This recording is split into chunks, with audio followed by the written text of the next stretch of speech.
أنفسنا ومن سيئات أعمالنا من يهد الله فلا مضل له ومن يضلل فلا هادي له وأشهد أن لا إله إلا الله وحده لا شريك له وأشهد أن محمدا عبده ورسوله أما بعد فإن خير الحديث كتاب الله وخير الهدي هدي محمد صلى الله عليه وسلم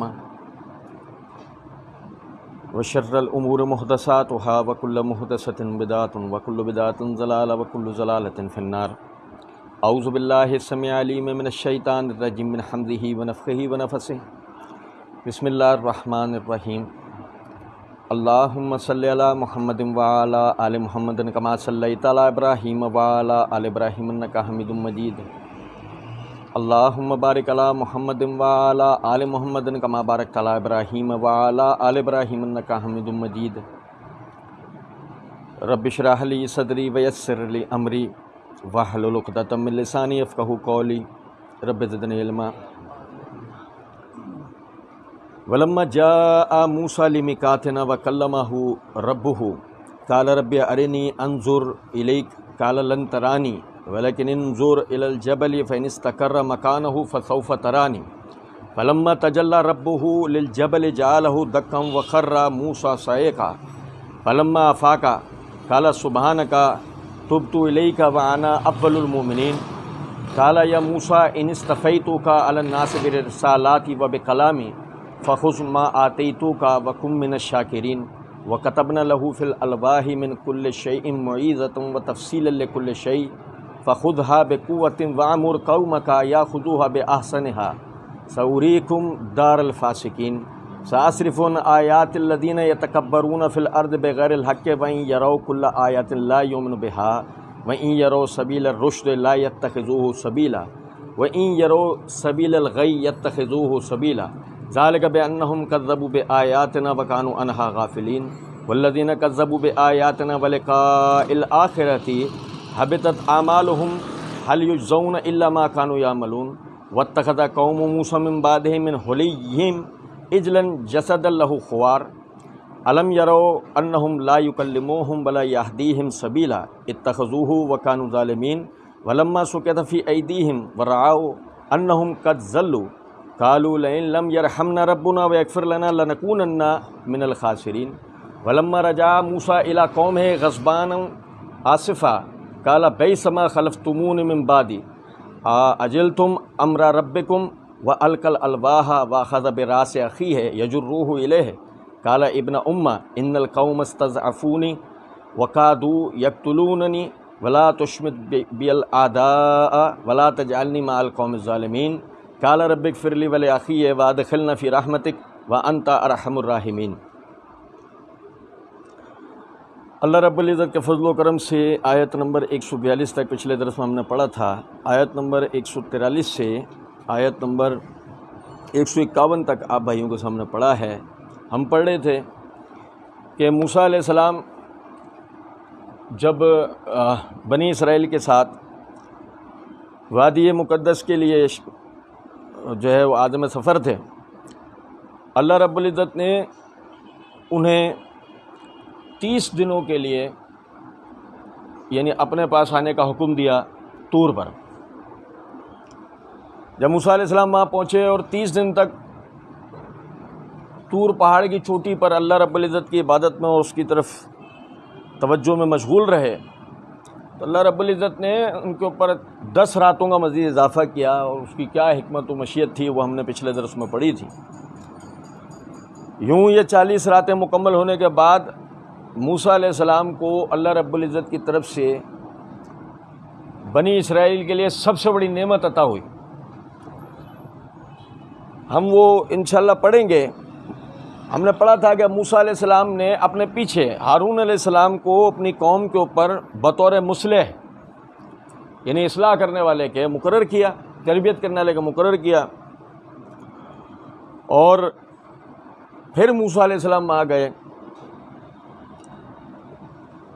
چونکہ آیت کا سیاق ایسے بتاتا ہے کہ جو واقعہ اب ہم پڑھنے جا رہے ہیں وہ ان 40 دنوں کے یعنی کہ مکمل ہو جانے کے بعد پیش آیا ہے کہ اللہ رب العزت نے فرمایا وَلَمَّا جَاءَ مُوسَىٰ لِمِيقَاتِنَا وَكَلَّمَهُ رَبُّهُ، جب موسیٰ نے اپنے عہد کو پورا کر لیا اور اپنے رب سے بات چیت کی، قال ربی ارنی انظر الیک، اے میرے رب مجھے دکھا کہ میں تجھے کیسے دیکھوں۔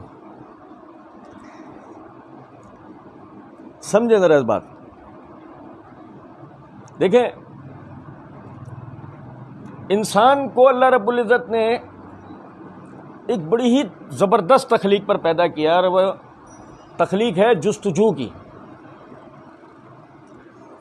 مطلب انسان جو نا جستجو کرتا ہے چیزوں کو سیکھنے، سمجھنے، پرکھنے کی، چیزوں کو چھوڑتا نہیں ہے،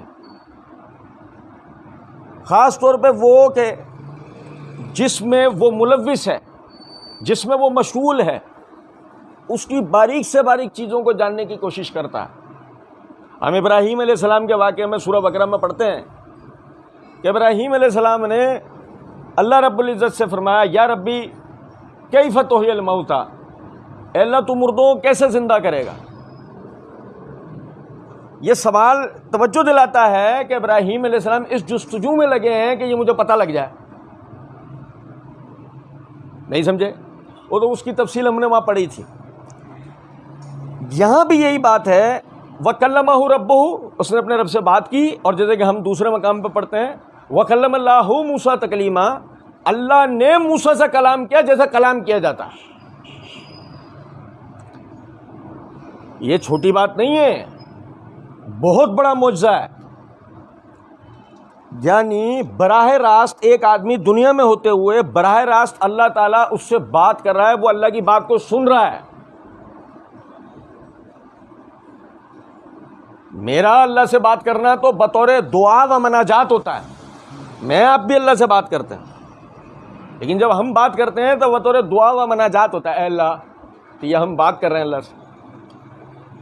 لیکن وَكَلَّمَهُ رَبُّهُ، اس نے اپنے رب سے بات چیت کی، اور جیسے دوسرے مقام پہ فرمایا وَكَلَّمَ اللَّهُ مُوسَىٰ تَكْلِيمًا، اللہ نے موسیٰ سے بات کی بالکل تکلیمہ، جیسے بات کی جاتی ہے، کوئی خواب و خیالی والی، کوئی تعویلات والی بات نہیں کہ یوں ہوا ہوگا اور ایسے ہوا ہوگا، نہیں، باقاعدہ بات چیت کی ہے۔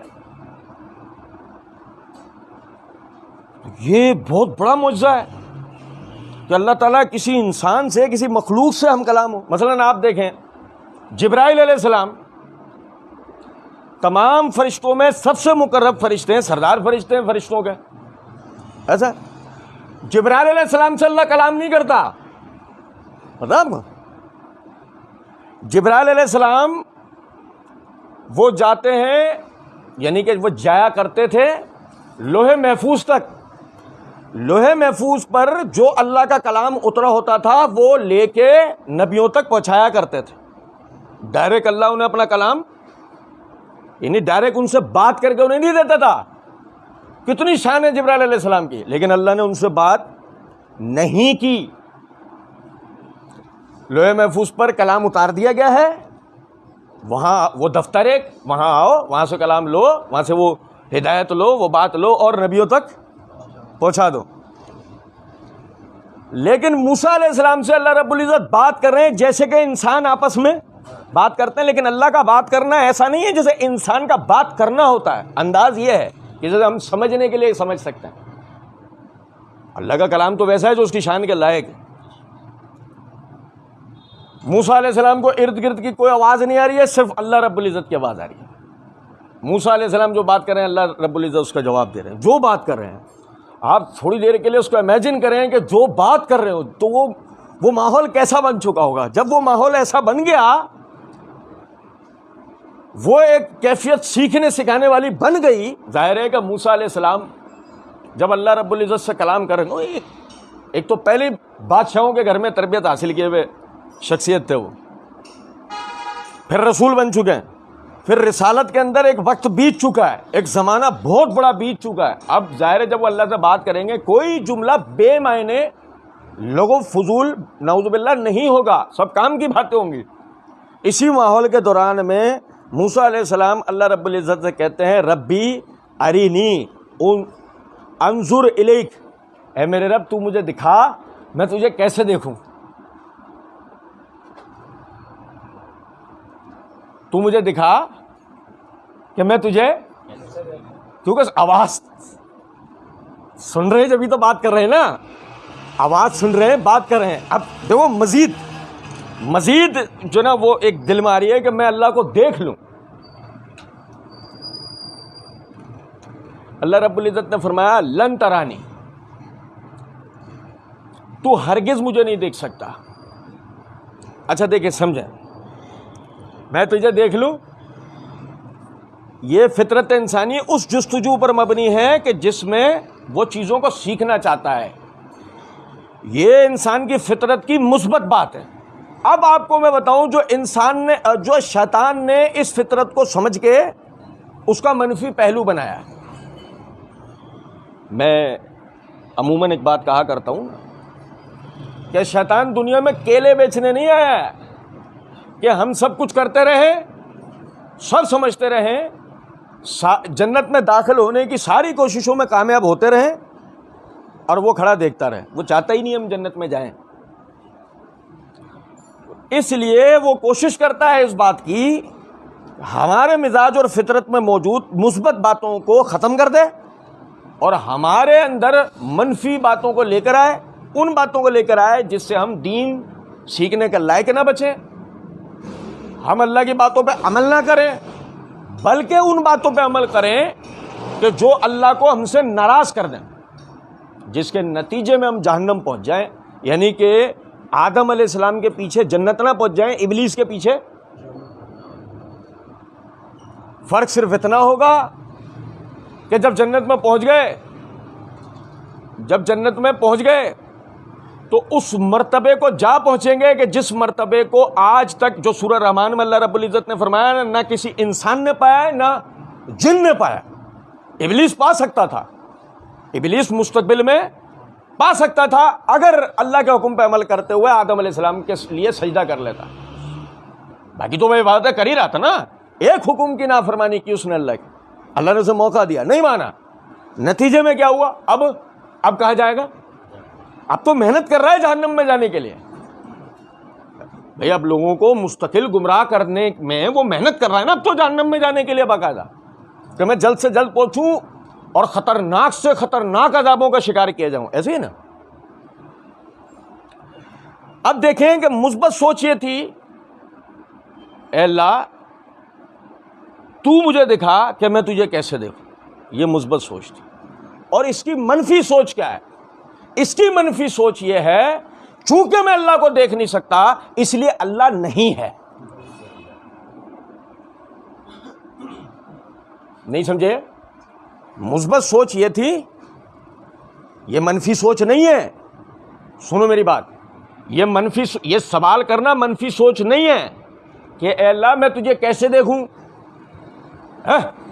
کوئی بولے بھائی کفر بکرا، موسیٰ علیہ السلام سے زیادہ اللہ کی معرفت رکھنے والا کون ہوگا؟ ایک بات وہی بات کریں گے جو اللہ کے شائن شان ہے. یہ مثبت سوچ تھی. جبھی ساتھ میں مطلب وہ چاہتے تھے وہ ایسے بھی بول سکتے تھے، اے اللہ میں آپ کو دیکھنا چاہتا ہوں.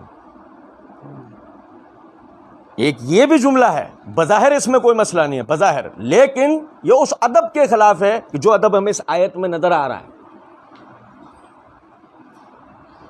ایک رسول کتنے اللہ کی معرفت رکھتا ہے، کتنے ادب اور اس کی شان کو جانتا ہے، کیسے وہ جملے کی ادائیگی کر رہا ہے، وہ ہمیں سبق مل رہا ہے.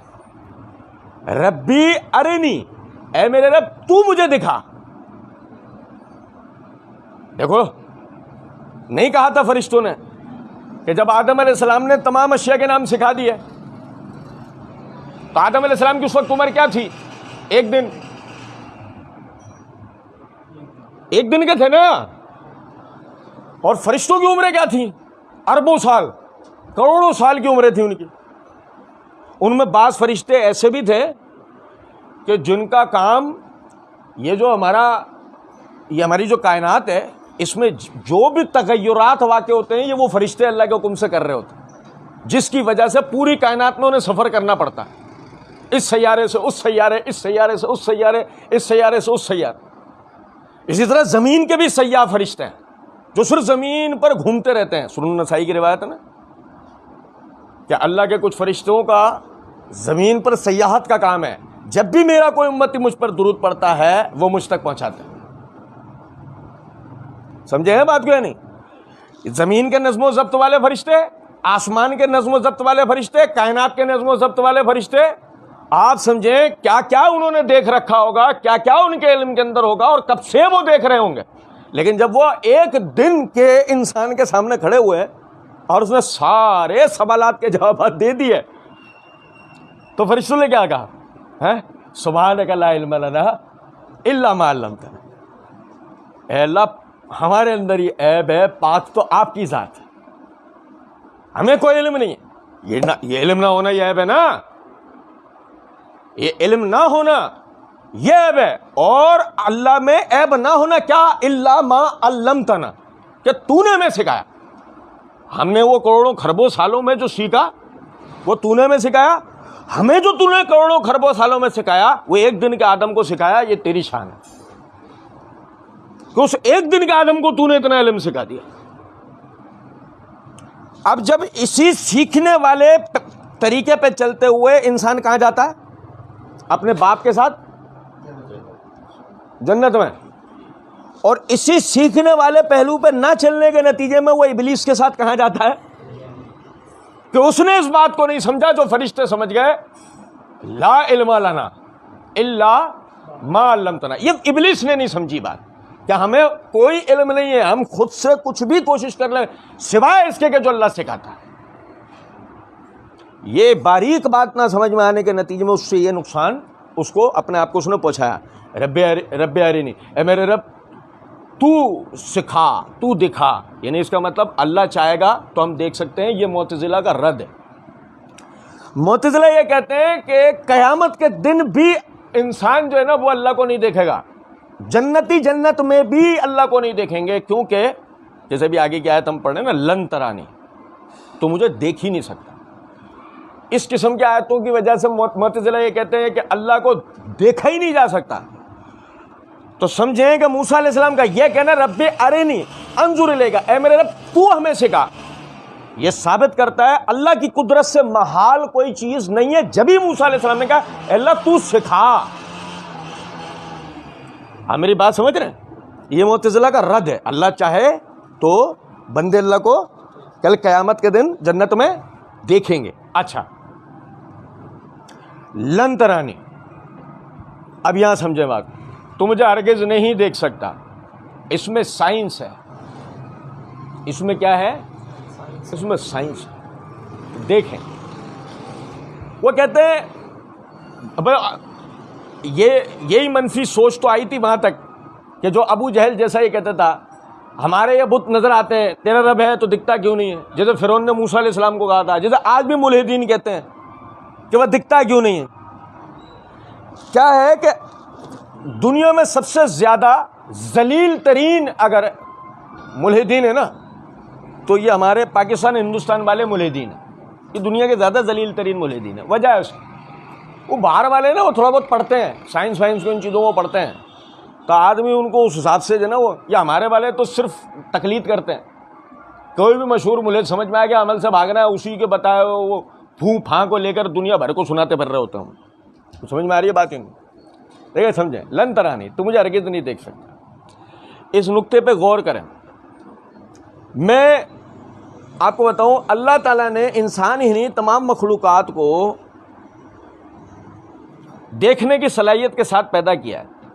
اب بھائی غور سے سنو، دیکھنے کی صلاحیت کے ساتھ. مثلا جیسے مثال دیتا ہوں آپ کو، مکھی ہوتی ہے نا، مکھی، جنگلی مکھی.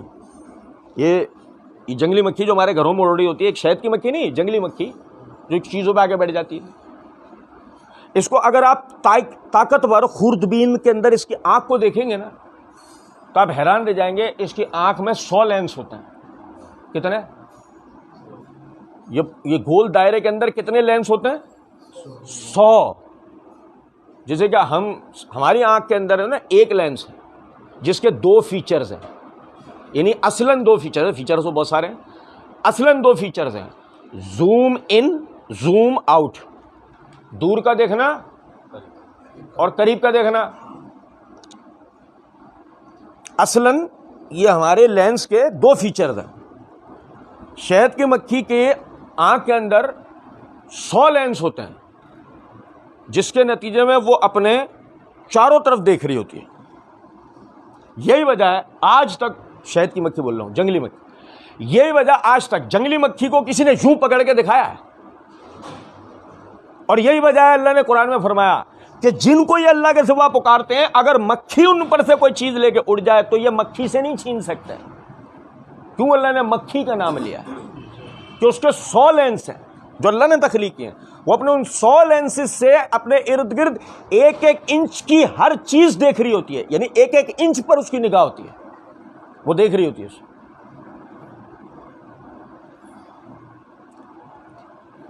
لطف کی بات یہ ہے کہ جس چیز پہ رنگ نہیں ہوتا نا، جس چیز پہ رنگ نہیں ہوگا وہ شہد کی مکھی کو نہیں دکھتا. پھر شہد کی مکھی منہ سے نکلا، وہ مکھی کو نہیں دکھتا. جس چیز پہ رنگ نہیں ہے وہ شہد کی مکھی کو نہیں دکھے گا. آپ سمجھ رہے ہیں؟ 100 لینسز والی وہ جو مکھی ہے وہ بھی ہر چیز دیکھ سکتی. چلو ایک اور مثال سے بتاتا ہوں. مثلا اس کے پروں کے اندر سے ایک لیس پیدا ہوتا ہے، مکھی کے پروں میں سے ایک لیس پیدا ہوتا ہے جو اس کے پر کو مختلف آب و ہوا سے بچاتا ہے، کیونکہ اس کا وزن بہت کم ہے، وہ اس کو کور رکھتا ہے. اور اس لیس سے وائرس اور جرثومے چپک جاتے ہیں. یہی وجہ نبی صلی اللہ علیہ وسلم نے فرمایا جب مکھی تمہارے کھانے پینے کی چیز پہ بیٹھ جائے تو اس کو ڈبو کے نکال کے پھینک دو، تو اس کے ایک پر میں بیماری تو دوسرے میں شفا ہے. تفصیل کا بھی یہ موقع نہیں ہے، میں نے ایک آدھ دو جگہ بتایا ہے. میں صرف بتانا یہ چاہ رہا ہوں آپ کو کہ اللہ تعالیٰ نے مکھی کو اس طاقت کے ساتھ پیدا کیا. اچھا ہم سمجھیں ذرا اس بات کو. پتہ یہ لگا کہ بہت سی چیزیں ایسی ہیں کہ جن کو ہم دیکھنے کی قوت رکھنے کے بعد بھی دیکھ سکتے ہیں، دیکھنے کی قوت رکھتے ہیں. اس کی وجہ کیا ہے؟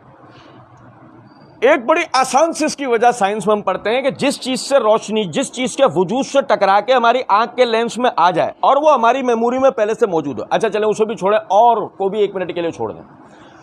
روشنی جس جسم سے ٹکرا کر جس چیز سے ٹکرا کے ہماری آنکھ کی لینس تک آ جائے ہم اس کو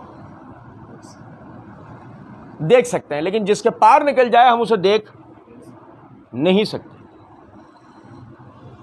سمجھ رہے؟ یہ تو ایک بنیادی سا فارمولا.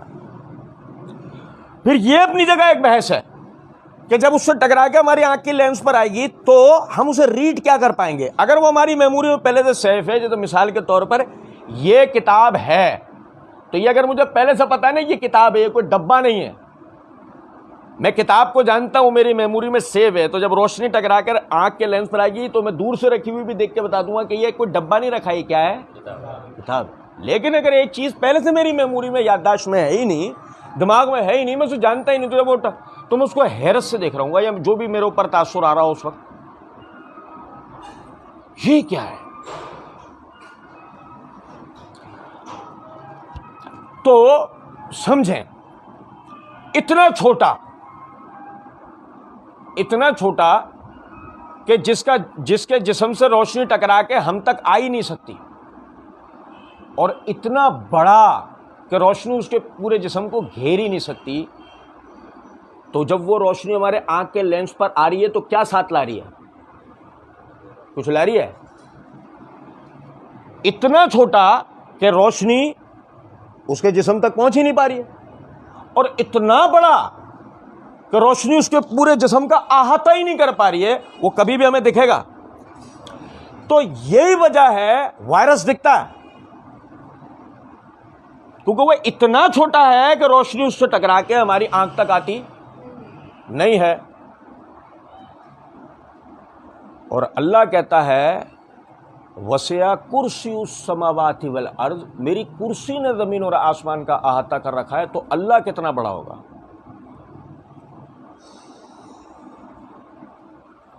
بتائیے. تو جب روشنی اس کے جسم کو گھیر ہی نہیں سکتی، ہماری آنکھ تک پہنچے گی، تو جب پہنچے گی نہیں تو ہم اسے دیکھ پائیں گے؟ یا اسے دیکھا نہیں جا سکتا، یا وہ ہے نہیں. تینوں باتوں میں فرق ہے نا. ایک بات یہ ہے کہ اللہ ہے نہیں، ایک بات یہ ہے اسے دیکھا نہیں جا سکتا، اور ایک سائنس ہے، حقیقت کہ مسئلہ یہ ہے کہ وہ اتنا بڑا ہے کہ روشنی اس کا احاطہ کر سکتی، جب کر نہیں سکتی تو وہ ہماری آنکھ پر کیا لے کر آئے گی، کیا میسج آئے گا، کیا دیکھنے میں کچھ نظر آ رہا ہوگا۔ یہ کہا موسیٰ علیہ السلام کو اللہ نے، یہ سائنس، لن ترانی، تو ہرگز مجھے دیکھ سکتا۔ یہ اتنی تفصیل مجھے آپ کو دینی پڑی؟ ابھی بتائیے، یہ اتنی ساری تفصیل ہو سکتا ہے موسیٰ علیہ السلام کو بھی دی گئی ہو، ہمیں تو ایک جملے میں بتایا گیا یہاں، کیونکہ سائنس کی جو نا قائد رہنما قرآن، پھر اس کے بعد تو ہماری ہے سائنس۔ وہ چاہو تو اپنے ملحد ٹیچر سے پڑھ لو، اور چاہو تو اللہ کے رسول سے پڑھ لو، اور پہ کائنات پہ غور و فکر کر لو۔ ابھی سمجھیں، لن ترانی ولکن انظر الی الجبل، لیکن تو پہاڑ کی طرف دیکھ۔ اب فارمولہ سمجھایا جا رہا ہے، تو پہاڑ کی طرف دیکھ۔ فَإِنِ اسْتَقَرَّ مَكَانَهُ فَسَوْفَ تَرَانِي، اگر یہ اپنی جگہ ٹھہرا رہا نا پھر تو مجھے دیکھ سکتا ہے۔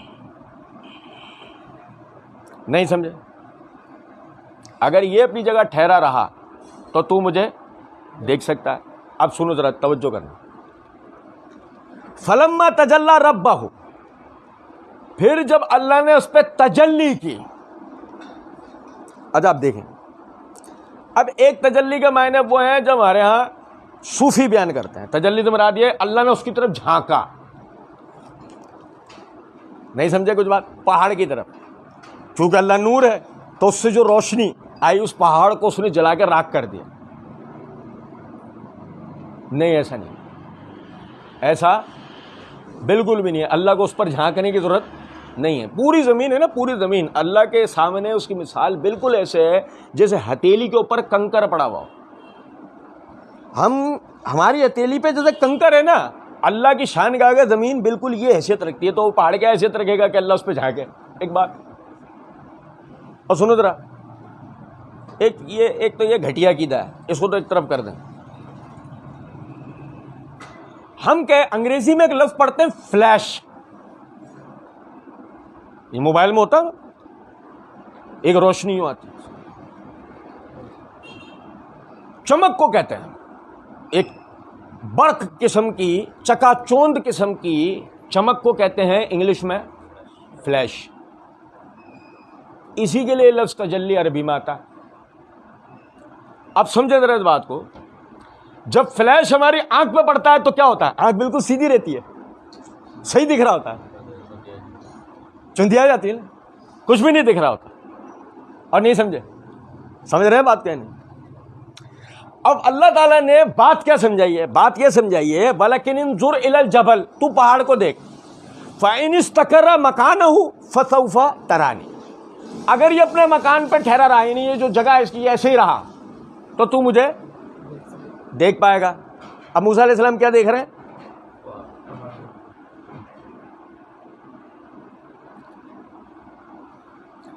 کیونکہ سنے ذرا بات، یہ نا یہ جو رد عمل ہے، میں آپ کو ایسے بتا دوں بھئی، سورج سے روشنی جو ہمارے پاس آ رہی ہوتی ہے فلٹر ہو کے آ رہی ہے، سورہ بقرہ میں نے بتایا تھا، یہ ڈائریکٹ نہیں آ رہی ہے، یہ ڈائریکٹ کیوں نہیں آ رہی ہے؟ سیدھی ہم پہ ڈائریکٹ آگے جلا کے راکھ کر دے گی، یہ فلٹر ہوتی ہوئی آتی ہے رستے میں، پورا بتاتا ہوں۔ اچھا، فلٹر ہو کر جو روشنی ہم تک آ رہی ہے نا، اسے بھی جب ہم تھوڑی دیر تک دیکھتے ہیں تو کیا ہوتا ہے؟ نیلا نیلا دکھنے لگتا ہے، اور کچھ دیر تک دیکھتے رہیں گے تو بے ہوش ہو جائیں گے۔ ایسے ہی ہے، ایسے ہی نا، سمجھ رہے ہیں بات کا مطلب ہے؟ نہیں، جبکہ ہماری پوری کائنات میں روشنی کا مرکز کیا چیز ہے؟ سورج۔ ہماری کائنات میں روشنی کا مرکز سورج ہے۔ روشنی کہاں سے آ رہی ہے؟ سورج سے آ رہی ہے، اور کسی چیز میں روشنی ہے ہی نہیں، یہ بھی خود ساختہ ہے۔ اصل تو کائنات میں روشنی سورج کی ہے۔ اب ذرا دیکھیں بات کو کہ اگر مثال کے طور پر اس میں سے روشنی جو آ رہی ہے اس میں سے وہ روشنی بغیر فلٹر آ جائے تو وہ کیا کرتی ہے؟ جلا کے راکھ کر دے گی نا. تو جب وہ بغیر فلٹر آ رہی ہے تو اللہ کے لیے یہ مسئلہ تھوڑی ہے وہ دن میں آئے یا رات میں. اور یہ بھی یہاں پہ ثابت نہیں ہے کہ یہ واقعہ دن کا یا رات کا.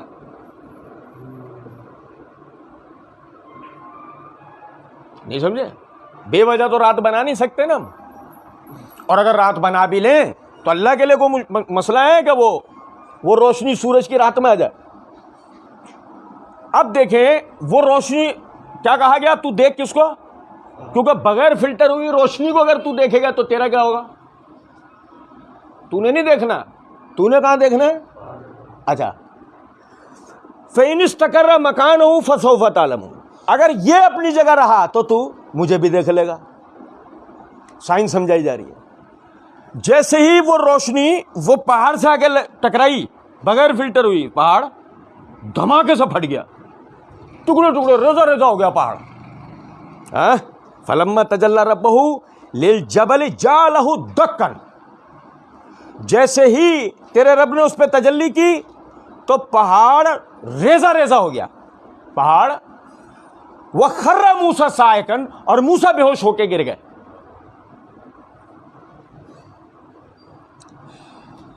تو کلیہ کیا تھا؟ کلیہ یہ تھا کہ اگر تو اسے دیکھ پایا تو ظاہر ہے مجھے بھی دیکھ لے گا, اور جب تو اسے ہی نہیں دیکھ پایا تو سمجھ مجھے کیسے دیکھے گا. وہ روشنی آئی, اس سے دھماکہ ہوا.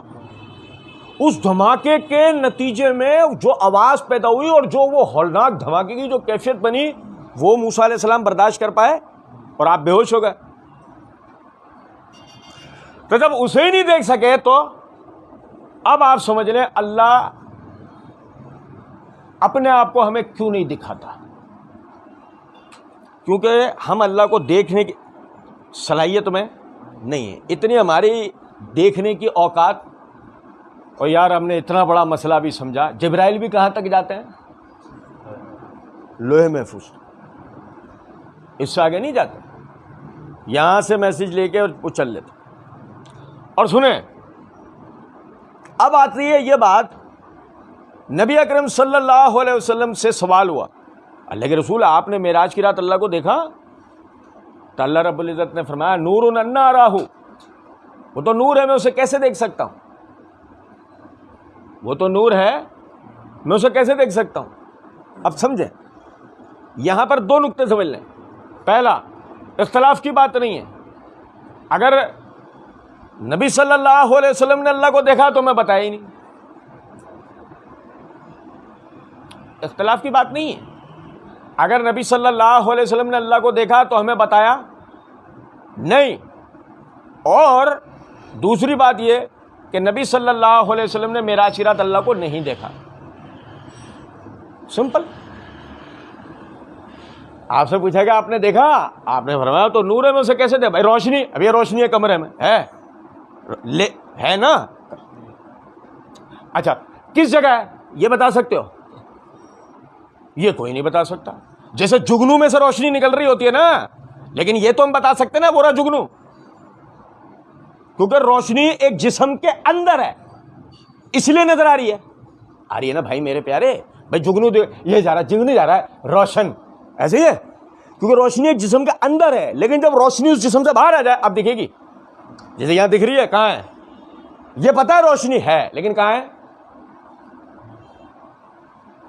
تو سمجھے اس بات کو کہ نبی صلی اللہ علیہ وسلم نے ایک اور سائنس بتائی, نورن. یہی کہا نا اللہ نے اپنے, اللہ نور السماوات والارض. تو اس لیے نبی صلی اللہ علیہ وسلم نے بھی کیا سمجھایا, وہ تو نور ہے, روشنی ہے, میں اسے کیسے دیکھ سکتا ہوں. یہ ہو گیا مسئلہ. یہ تسلیم نہیں ہے, وہی والا عقیدہ لینا ہے. بھائی دیکھا ٹھیک ہے, یہاں بھی بات ختم. کیونکہ موسیٰ علیہ السلام نے کہا نا ارینی انظر الیک, تو مجھے دکھا میں تجھے کیسے دیکھوں. تو نبی صلی اللہ علیہ وسلم کو اللہ نے دکھا دیا ہوگا کہ کیسے دیکھے, مسئلہ نہیں ہے. لیکن ہمیں نہیں بتایا, ہمیں تو اس پہ زور زبردستی بھی نہیں کرنی چاہیے. ہمیں نہیں بتایا, اور اس میں حکمت ہے. ہمیں کیوں نہیں بتایا؟ اس میں حکمت ہے کہ اگر دیکھا ہوتا تو ہمیں کیوں نہیں بتایا. سمجھے؟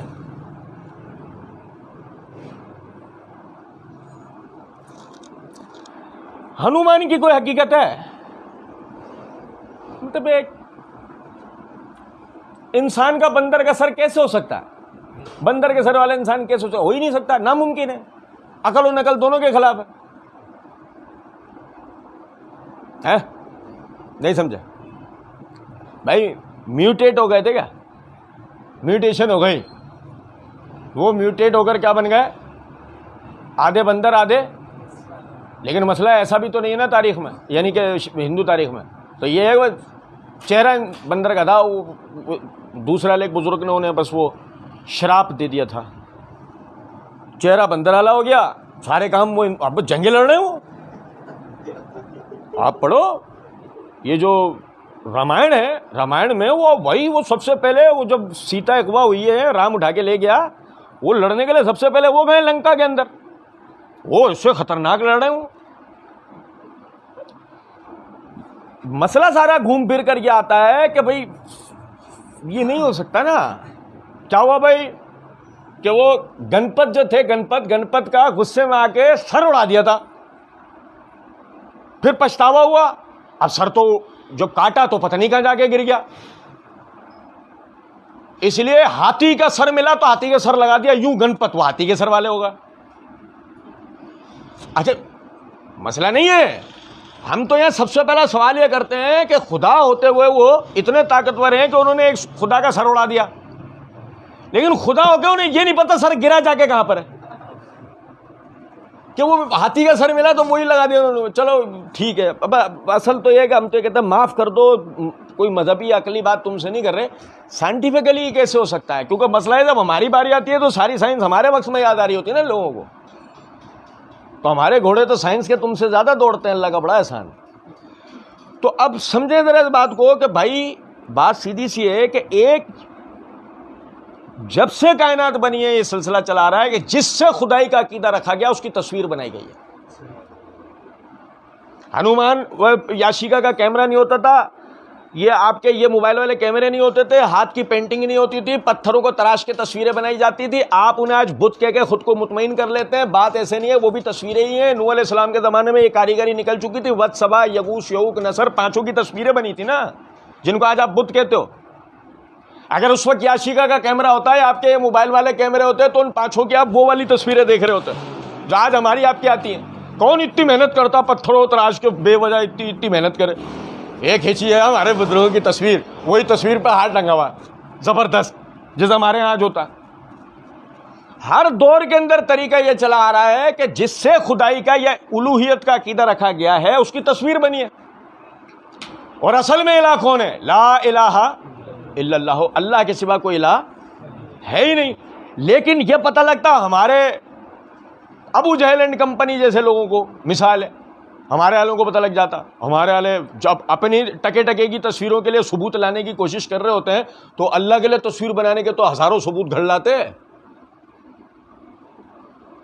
نہیں سمجھے بھائی؟ ہمارے والے اپنی ٹکے کی تصویریں کھینچ کے نہیں سمجھے اس کے وہ لا رہے ہوتے ہیں۔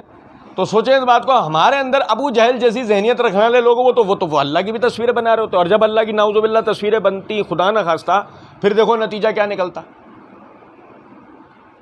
چھوٹی سی بات سے بتاتا ہوں آپ کو، کیا آپ تصور کر سکتے ہیں کہ کوئی بھی نبی اور رسول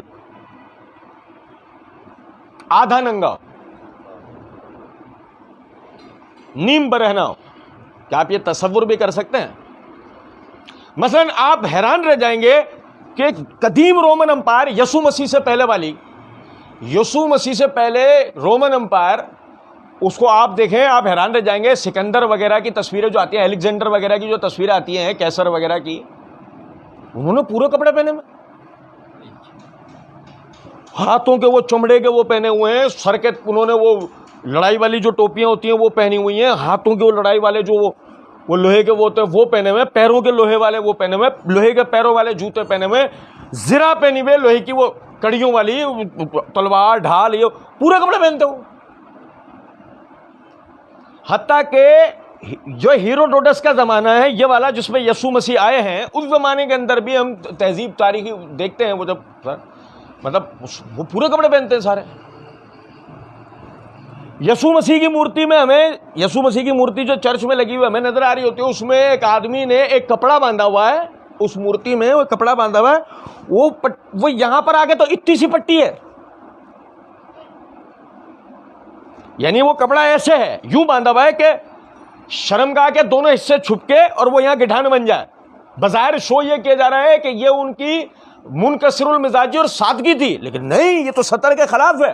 یہ کیسی منکسر المزاجی اور جو ہے وہ تھا سادگی؟ نہیں سمجھے؟ کیا سلیمان علیہ السلام بادشاہ ہوتے ہوئے بھی سادہ نہیں تھے؟ کیا تھے نا بھائی، سادگی ایک علیحدہ چیز ہوتی ہے، لیکن جسم ڈھانپنا یہ تو نبیوں کی سنت ہے، یہ تو اصل حرمت ہے۔ لیکن مسئلہ وہی ہے کہ جب ہم نے تصویر بنائی ہم بھول گئے بے حرمتی کے کس درجے پہ جا کے ہم کھڑے ہوئے کہ ہم نے ان کو چھوڑیں کہ سلیب پہ دکھایا۔ یہ اپنی جگہ بحث ہے، لیکن پہلے تو ہم نے ان کو کپڑے کیا پہنے ہیں؟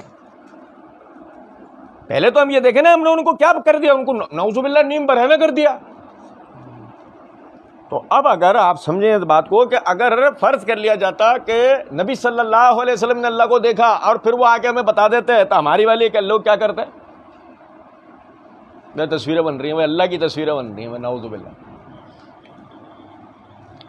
پھر ذرا سوچو ایک منٹ کے لیے، جب اللہ کو کوئی پینٹر، کوئی آرٹسٹ رحیم دکھا رہا ہوتا اپنی تصویر میں تو کیسے دکھا رہا ہوتا؟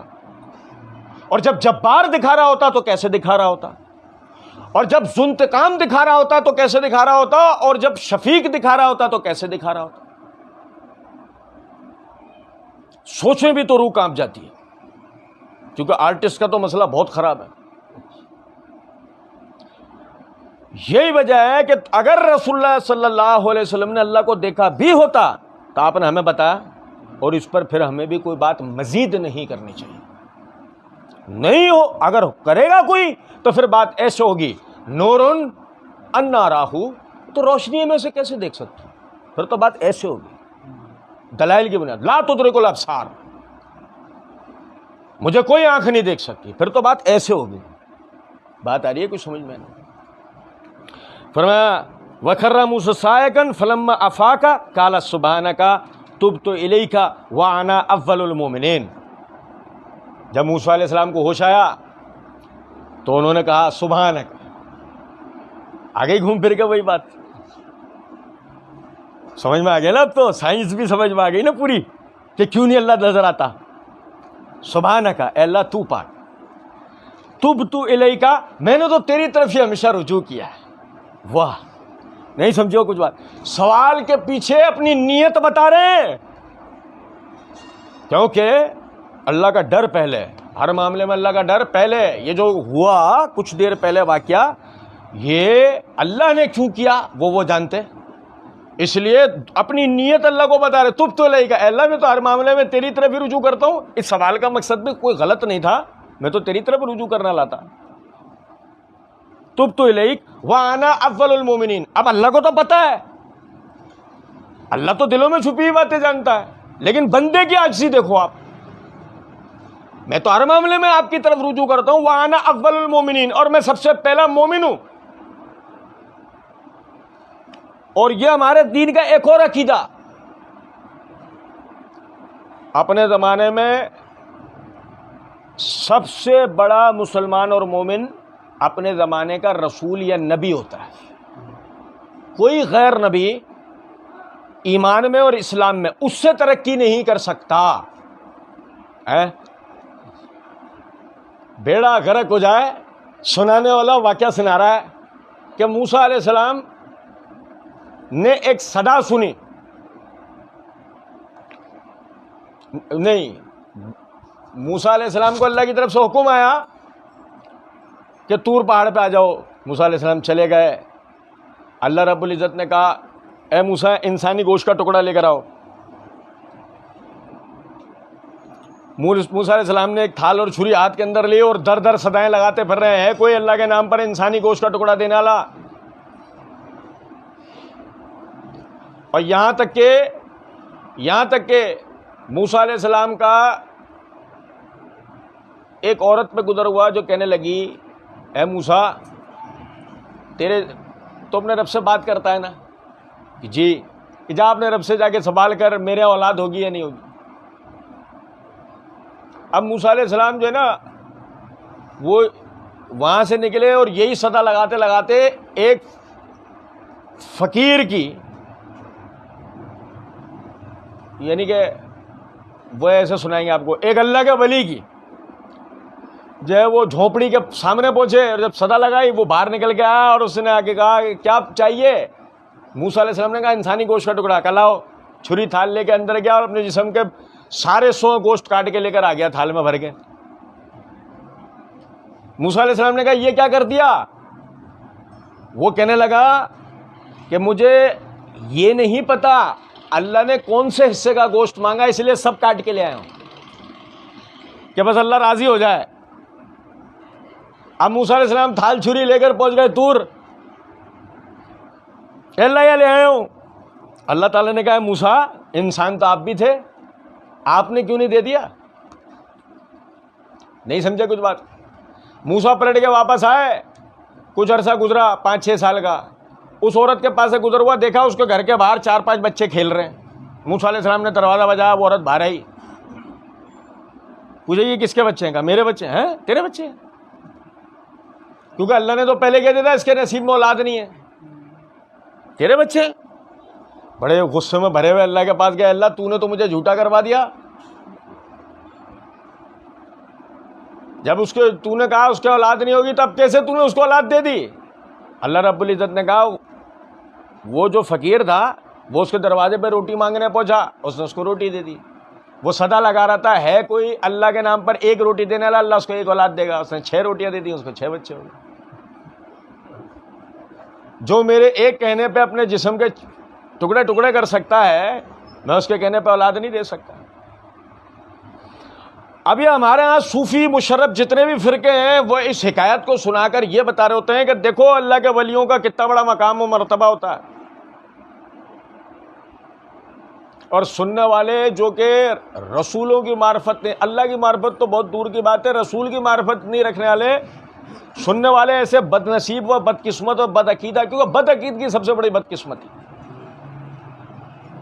وہ سبحان اللہ ماشاء اللہ کہہ رہے ہوتے ہیں اور اللہ کی شان بلند کر رہے ہوتے ہیں. پتہ آپ کو اللہ نے نہیں کہا قرآن میں سبحان اللہ عما یشرکون، اللہ پاک ہے اس سے جو یہ شرک کرتے. تو قدرتی ان کے منہ سے کیا نکل رہا ہوتا ہے اس شرک کے وقت میں؟ سبحان اللہ سبحان اللہ. اللہ تعالیٰ اپنی توحید وہاں بھی ثابت کروا رہا ہوتا ہے، مشرک کے منہ سے سبحان اللہ نکل رہا. سنو ذرا بات. اچھا جی، اب کوئی حضرت صاحب سے پوچھے کہ حضرت صاحب بات یہ ہے موسیٰ علیہ السلام جو ہے ان کو اللہ کی معرفت نہیں تھی، وہ جھوپڑی والے کو تھی. اور کس نے پوچھا اس کو اللہ کی معرفت یہ والی؟ بر ان کے وقت میں آنے والے رسول تو خود موسیٰ علیہ السلام تھے. اور اگر یہ کوئی شان والی بات تھی تو یہ تو پہلے موسیٰ علیہ السلام کو پتہ لگنی چاہیے تھی نا. انہیں تو لگی نہیں، اس کو پہلے پتہ لگ گئی. اور پھر رسولوں کی حقانیت منوانے والی ذات اللہ کی جس پر معجزوں کا بھی صدور ہوتا ہے. اس عورت نے کہا اولاد ہوگی نہیں ہوگی؟ نہیں ہوئی. اس صوفی کے کہنے پہ ہو جائے گی. کیسے ہوگی بھائی؟ اور نہیں سمجھے کچھ بات کو؟ اچھا دیکھیں بھائی، غور طلب نقطہ ہے. وَأَنَا أَوَّلُ الْمُؤْمِنِينَ، سب سے پہلا مومن کون ہے؟ اس وقت موسیٰ علیہ السلام ہے. تو کسی پیر فقیر کسی اللہ کے ولی کی کوئی اوقات و حیثیت، سب سے بڑے اللہ کے ولی تو یہی ہے نا بھی. اور نہیں سمجھے؟ اب رسول اپنی ذات کے اندر رسول ہے تو ساتھ اللہ کا ولی بھی تو ہے نا. نہیں سمجھے؟ سب سے بڑا اللہ کا ولی اور کوئی نہیں اس وقت تو موسیٰ علیہ السلام ہے. اگر اس قسم کی کرامت کا کوئی صدور ہوگا تو پہلے موسیٰ علیہ السلام سے ہوگا، بعد میں کسی اور سے ہوگا. نہیں سمجھے؟ قال یا موسیٰ انی اصطفیتک علی الناس برسالاتی وبکلامی فخذ ما آتیتک وکن من الشاکرین. اب یہ جو بے ہوش ہونے والا واقعہ ہوا نا، اس سے تو اللہ تعالیٰ نے اپنی توحید کو اپنی شان کو منوا دیا. اب کسی کے ذہن میں موسیٰ علیہ السلام کی شان میں کوئی کمی نہ آ جائے کہ کیا بے ہوش ہوگا. یا موسیٰ انی اصطفیتک علی الناس برسالاتی، اے موسیٰ تو سمجھ اس بات کو کہ ہم نے تجھے تمام انسانوں میں چنا ہے اپنی رسالت کے لیے. وبکلامی، ہم تجھ سے بات کرتے ہیں، سارے انسانوں میں تو واحد ہے کہ تجھ سے اللہ بالکل ایسے بات چیت کرتا ہے جیسے بات چیت کی جاتی ہے. یعنی کہ آپ سمجھیں اس بات کو. اس سے ہمیں ایک اور نقطہ سمجھ میں آیا کہ وہ تو ہو گیا بھائی کہ وہ بے ہوش ہو گئے، اٹھے، انہوں نے اللہ سے رجوع کیا، اے اللہ میں تو آپ ہی کی طرف رجوع کرتا ہوں. اللہ رب العزت انہیں بتا رہے ہیں تو فکر نہیں کر، تجھے اللہ نے اپنی رسالت و کلام کے لیے چنا، اس سے بڑھ کے کیا بات ہو سکتی ہے. اب اسی سے ہمیں ایک اور نقطہ پتہ لگا، وہ یہ دیکھو، ایک نعمت کا ہم اللہ سے سوال کرتے ہیں اور کم از کم ایک نعمت کو بھولے ہوئے ہوتے ہیں. نہیں سمجھے؟ ہم کسی بھی نعمت کا جب اللہ سے سوال کرتے ہیں تو کم از کم کوئی ایک نعمت اللہ کی پہلے سے بھولے ہوتے ہیں جو ہم پر پہلے ہو گئی ہوتی ہے. ہم پر روز کی بنیاد پہ، صبح شام کی بنیاد پہ. جیسے میں آپ کو ایک مثال دیتا ہوں، ایک سمجھے گا ذرا. آپ کبھی کسی ایسے پیشنٹ کو دیکھیں کہ جس کو پھیپڑوں کا عارضہ ہو. جب اسے پھیپڑوں کا عارضہ ہو جاتا ہے نا، جب وہ سانس لے رہا ہوتا ہے تو اسے غور سے دیکھیں. اللہ کی قسم آپ کی آنکھوں میں آنسو آ جائیں گے اسے دیکھ کے، آپ رو پڑیں گے. اس کی کیفیت دیکھ، اس کی جو کیفیت اس وقت تڑپ رہا ہوتا ہے، بری کیفیت ہوتی ہے، اسے مصنوعی آکسیجن کے اوپر رکھنا پڑتا ہے. ایسے یعنی کیسز ہوتے ہیں، پیدائشی بچے کے پھیپڑے کمزور ہیں. ڈاکٹر ماں باپ کو بتاتا ہے کہ 5 سال کی عمر یا 6 سال کی عمر یا 7 سال کی عمر یا 8 سال کی عمر میں یا 10 سال کی عمر میں بچہ مر جائے گا. نہیں سمجھے کچھ بات کو؟ یعنی اس کی گروتھ ہونا جب شروع ہوگی اور جسم کو آکسیجن کی ضرورت زیادہ ہونا شروع ہو جائے گی تو جسم پھیپڑوں کا کام زیادہ لینا شروع ہو جائے گا اور نتیجہ یہ نکلے گا پھیپڑے فیل ہو جائیں گے. اور جب پھیپڑے فیل ہو جائیں گے جسم کو آکسیجن نہیں مل پائے گی. حالانکہ کہاں کھڑا ہوگا؟ اس زمین پہ جہاں چاروں طرف آکسیجن ہے، لیکن آکسیجن لے سکتا؟ لے نہیں سکتا، پھیپڑے فیل ہوگا. کیسے لے گا؟ اور آکسیجن کی نلکی لگا دو تب بھی نہیں آئے گی آکسیجن.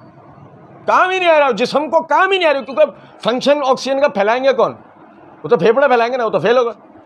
ٹرانسپلانٹ وقت پہ ہو گیا تو ہو گیا، کامیاب ہو گیا تو بھی مسئلے کا حل ہو گیا.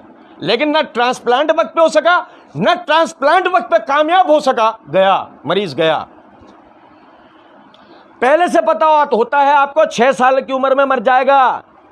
10 سال کی عمر میں جتنا زیادہ انفیکشن ہوتا ہے نا پھیپڑے پہ اتنا ہی عرصہ جی کے مر جاتا ہے. نتیجہ یہ ہے، اب جب میں اس وقت ہر آتی ایک سانس کے اوپر غور کروں تو میرے پھیپڑوں کو اس سالم حالت کے اندر کس نے رکھا ہوا ہے؟ اور ہر نئی آتی سانس جو میں بغیر کسی دعا، بغیر کسی مانگے لے رہا ہوں، یہ بغیر مانگے نعمت مجھ پر کون کر رہا ہے؟ کر رہا ہے مولوی صاحب رٹی رٹائی دعائیں کر رہے ہیں، اللہ یہ کروا دے، اللہ پیچھے اللہم آمین اللہم آمین، ڈرامے چل رہے ہیں، رٹی رٹائی دعائیں ڈرامے، رٹی رٹائی دعائیں ڈرامے. اے اللہ مجھے اگلی سانس دے دے، اللہ اس کے بعد کی والی بھی سانس دے دے، اللہ اس کے بعد والی بھی سانس دے دے، اللہ اس کے بعد والی بھی سانس دے دے، اللہ اس کے بعد والی بھی سانس دے. آج تک کسی نے دعا کی؟ کر سکتا ہے؟ محال ہے. یہ بات مانگتا بھی انسان اپنی اوقات کے اندر ہے، اللہ دیتا اوقات کے باہر ہے. صرف مطمئن کر رہا ہوتا ہے انسان اپنے آپ کو، اللہ اس کو اس کی اوقات سے باہر ہی دے رہا ہوتا ہے، اوپر ہی دے رہا ہوتا ہے. اب جب ہم اللہ سے کسی نعمت کا سوال کر رہے ہوتے ہیں تو پہلے جو نعمت اس نے کی ہوئی ہوتی ہے ہمیشہ اسے فراموش کیے ہوئے ہوتے ہیں. کیونکہ ہونا تو یہ چاہیے تھا، ادب اور اخلاق تو یہ تھا کہ جو پہلے نعمت مل گئی اس پر اللہ کا شکر ادا کر لیں. جب اس بات پہ مطمئن ہو جائیں کہ جو نعمت اللہ نے ہم پہ کی ہے اس کا ہم نے شکر ادا کر لیا، اب اللہ سے دوسری نعمت کا سوال کریں. جو طریقہ تھا، یوٹیلیٹی اسٹور پہ گئے، آٹا لیا، دوبارہ پلٹ کے لے کے دکھاؤ، لے سکتے ہیں؟ چل نکل 15 دن بعد آنا، ایسے ہی ہے. لیکن اللہ سے سوال، اے اللہ یہ کر دے، اللہ یہ کر دے، پیچھے اللہم آمین اللہم، کیا نیت رکھ کے بولے چلے جا رہے ہوتے ہیں؟ یہ نیت رکھے کہ اللہ سے جتنا مانگے کم ہے، جتنا مانگے مانگتے جائیں، اللہ خوش ہو، جتنا مانگیں گے اتنا خوش ہوگا، جتنا مانگیں گے اتنا خوش ہوگا. کہ اس کے خزانوں میں کوئی کمی؟ وہ تو یہ بولتا ہی نہیں ہے یہ دے دیا نا 15 دن بعد آنا. وہ بولتا ہے؟ وہ نہیں بولتا. وہ تو کہتا ہے یہ چاہیے، یہ اس سے بڑھ کے لے لے، اور چاہیے اور لے لے. بعض دفعہ مانگ بھی نہیں رہا ہوتا اور اسے ہماری محتاجگی بھی پتہ ہوتی ہے. یہ دعا کبھی بھی نہیں کر پائے گا، اے اللہ سانس دے دے، پھر اس کے بعد والی دے دے، پھر اس کے بعد والی دے دے. محتاج ہے، مانگ ہی نہیں سکتا، بغیر مانگے دے رہا ہوتا. وہ اس محتاجگی کو جانتا ہے، بندے کی ہر طرح کی محتاجگی کو جانتا ہے.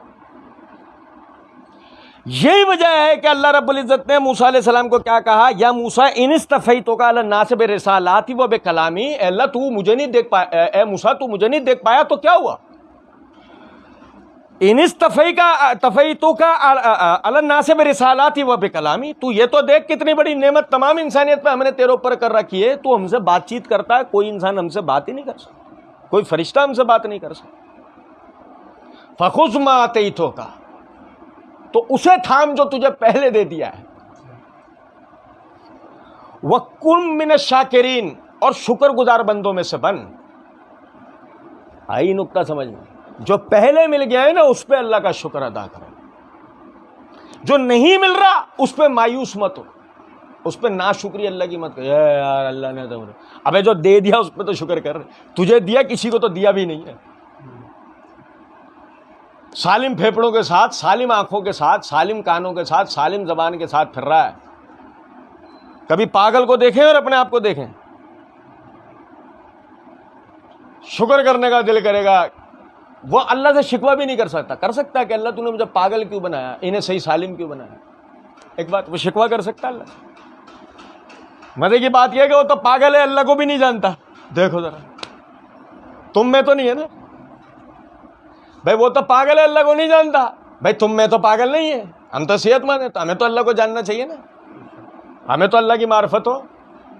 ہم تو سمجھیں اس بات کو کہ اگر اللہ سے ہم کوئی نعمت کا سوال کر رہے ہیں بالفرض، اور وہ نعمت ہمیں نہیں پلتا رہی، کبھی بھی مایوس نہ، اس نعمتوں کو یاد کریں جو اللہ رب العزت نے ہم پر پہلے کی ہیں. اور یاد رکھیں اس بات کو، یہ بار بار ہوتی ہے، یہ ہمارا بنیادی عقیدہ ہے، اسے دماغ میں فٹ کر لیں بالکل. کبھی بھی اللہ ہمیں خالی نہیں لوٹاتا. ہمیں ایسا لگ رہا ہے نا نعمت نہیں مل رہی، ایسا نہیں. نبی صلی اللہ علیہ وسلم نے فرمایا اللہ سے جب تم دعا کرتے ہو تو تمہاری دعا 3 حال سے خالی نہیں ہوتی. یا تو اللہ تمہیں تمہاری نعمت عطا کرتا ہے جو تم مانگ رہے ہو، یا اللہ اس کا نعمت بدل دیتا ہے، یا اللہ جنت میں تمہارے لیے اجر بنا دیتا ہے، ضائع نہیں ہوتا. سنیں، جو میں نے نعمت مانگی وہ میرے لیے مفید تھی، مجھے مل گئی. جو میں نے نعمت مانگی میرے لیے مفید نہیں تھی، مجھے نہیں ملی. تو مجھ سے زیادہ اللہ جانتا ہے، میرے فائدے یا نقصان کو مجھ سے زیادہ اللہ جانتا ہے. میں نے جو نعمت مانگی مجھے نہیں ملی، مجھے اس کا نعم البدل مل جائے گا. نعم البدل اللہ نے اس لیے دیا کہ پہلے والے میں میرے لیے نقصان تھا، اس میں میرے لیے فائدہ نقصان نہیں ہوگا. اب میں سمجھوں نہ سمجھوں ایک بات، پھر اس کا کوئی نعم البدل ہے ہی نہیں، اس کا کوئی نعم البدل ہے ہی نہیں. وہ چیز اپنے اندر ہی ہے. اس سے میرا ایک الگ جذباتی پہلو جڑا ہوا ہے، اس سے میرا الگ کوئی لالچ جڑا ہے، کوئی الگ میری ہیرس ہے. اس کا کوئی نعم البدل ہے ہی نہیں. جیسے اولاد کوئی نعم البدل ہے اس کا، جیسے والدین، چلو اولاد کا پھر بھی نعم البدل ہو سکتا ہے، لیکن والدین کا کوئی نعم البدل ہے؟ ماں باپ مر جائیں تو دوسرے ماں باپ مل جاتے ہیں کیا؟ حقیقی ماں باپ تو ماں باپ ہی ہیں. تو اب اگر اس کا نعم البدل نہیں ہے تو کیا ہوگا؟ اللہ رب العزت دعا کے عوض کہ چونکہ میں نے دعا کی ہے، اور الدعاء مخل عبادہ، دعا عبادتوں کی سردار ہے، تو اس عبادت کے نتیجے میں جو میں نے بطور دعا کی، اللہ رب العزت میرا جنت میں اجر بنا دیتا. کیونکہ یہ طے شدہ بات ہے کہ جو نعمت دنیا میں میرے لیے نقصان دہ ہو سو ہو، جنت میں میرے لیے کوئی چیز بھی نقصان دہ نہیں ہوتی، ہے ہی نہیں. جنت نقصان دہ چیزوں کے ساتھ بنی ہی نہیں ہے، تو وہ جنت کا اجر بن جاتا. اب اس صورت میں آپ دیکھیں کہ جب میرا یہ عقیدہ اور نظریہ ہو تو میں اللہ سے دعا کرتے ہوئے کبھی بھی مایوس ہو پاؤں گا؟ اب اولاد کی دعا ہم پچھلے 7 سال سے کر رہے ہیں، وہ اولاد ہی نہیں ہو رہی. خضر علیہ السلام نے گردن توڑ دی تھی بچے کی، پڑھتے ہیں نا ہم سورہ کہف میں، خضر علیہ السلام نے بچے کی گردن توڑ دی، معصوم بچے کی گردن توڑ دی، قتل کر دیا. اب موسیٰ علیہ السلام کہہ رہے ہیں یہ آپ نے کیا کیا؟ پڑھو آپ سورہ کہف میں نے اپنی طرف سے نہیں کیا، مجھے اللہ نے حکم دیا. پڑھا تھا ہم نے سورہ کہف. مجھے اللہ نے حکم دیا اس بات کا کہ اگر اس کے والدین نے صبر کیا اللہ اس کا نعم البدل دے گا، نیک اولاد. حدیث میں الفاظ ہیں، ابن عباس رضی اللہ تعالیٰ عنہ فرماتے ہیں کہ وہ بچہ بڑا ہو کر اپنے والدین کو، یعنی خود کافر ہوتا اور اتنا خطرناک کافر ہوتا کہ بڑے ہو کر اپنے والدین کو کفر پہ مجبور کرتا. اللہ تعالیٰ نے خضر علیہ السلام کو حکم دیا اس کو قتل کر دو، اور والدین کو صبر کا حکم دیا. والدین صبر کریں تو اللہ ان کو مومن اولاد عطا کرے گا. اور نہیں سمجھے کچھ بات کو؟ چلو اس سے مشکل کیس بتاتا ہوں آپ. یہ تو چلو خضر علیہ السلام نے بچی کی گردن توڑ، اس سے مشکل کیس بتاتا ہوں. 94 سال مطلب 12-13 سال کی عمر میں ابراہیم علیہ السلام کا حضرت سارہ سے نکاح ہو گیا تھا. کس عمر میں؟ 12-13 سال کی عمر میں آپ کا نکاح ہو گیا تھا. پڑھو آپ توریت. 93 سال کی عمر میں پہلی اولاد ہوئی ہے. اب بھائی نہیں سمجھے، 80 سال اولاد نہیں ہوئی. اچھا ابراہیم علیہ السلام کون سے علم کے نیچے جا کے جھکے؟ کون سے تازیے کے اوپر ڈوری باندھی منت کی ہیں؟ کون سی دلدل کو وہ مرمرے کھلائے؟ منت کے مرمرے یہ کھائے نا ہمارے اولاد ہو جائے گی. یہ منہ مار دے گا نا، وہ ہم جا کے اپنی بیوی کو کھلائیں گے، وہ حاملہ ہو جائے گی. ابے اس کی گھوڑی تو ہو نہیں رہی، چھوڑ ہی نہیں رہے اس کو گھوڑی کے پاس کہ دلدل بنانے کے زلجنا بننے کے لائق نہیں ہوگا. بتاؤ بھنگ تو پلا کے لائیں اس کو، نہیں تو بتا دیتا وہ کہ میں گھوڑا ہوں، گدھا نہیں ہوں. ہے بھائی تم جو گھوڑے کا گدھا بنا رہے ہو نا اور لوگوں کو بیوقوف بنا رہے ہو، گھوڑے کا گدھا بنا کے او سلجھنا. ابے گھوڑے کا گدھا بنایا تم سلجھنا. نہیں سمجھے کچھ بات کو؟ اچھا اب ابراہیم علیہ السلام کو 93 سال کی عمر میں اسماعیل علیہ السلام پیدا ہوئے، اور اب وہی اسماعیل علیہ السلام 20 سال بعد، کتنے عرصے بعد؟ پڑھو آپ صحیح بخاری. پہلے 10 سالہ چکر لگایا، ابراہیم شکار پہ نکلے ہوئے تھے، شادی ہوئی بھی تھی، بیوی تھی نا گھر میں. اگلے 10 سال بعد چکر لگایا، ابراہیم شکار پہ نکلے ہوئے تھے، بیوی تھی نا گھر میں.